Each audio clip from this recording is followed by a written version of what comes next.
Лёд крануўся, спадары рыбакі. Папярэджваюць выратавальнікі асвод. На вадаёмах Гомельшчыны палявання. Аб'ект у кожнага свой. Рыбакі ловяць рыбу, аэраводка пірання высочвае рыбакоў-парушальнікаў. У каманды асвод чарговы профилактычны рэйд. Не рискуйте своей жизнью.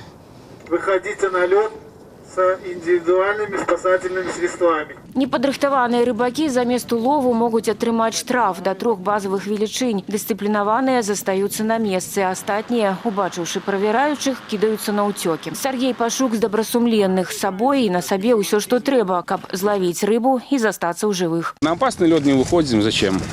Жизнь дороже, так что всегда в жилете, конечно, зацепы есть, веревка, все с собой, скажем так. Рыбачим. Рыбу не ем, ловлю, раздаю. И все как бы. Серьезно? Да. Инстинкт охотника? Ну, не знаю, охотника. Удовольствие получаешь от поклевок.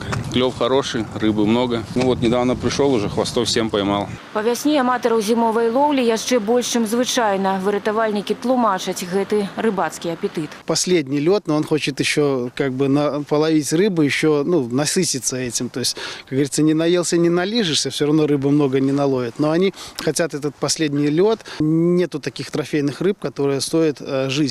Поэтому, когда активное разрушение тайного льда, все-таки уже не идти на лед, находиться на льду в светлое время суток, брать с собой спасательные средства. На вадаёмах два самыя небяспечныя перыяды – ледастаў і ледаход. Зараз якраз надышоў такі момант. Месцамі таўшчыня лёду яшчэ прыдатная для рыбалкі ад 15 до 30 сантиметров, але ўжо з'явіліся прамоіны і лёд пачаў трашчаць. Самые всегда считались опасными места – это, конечно, на реке.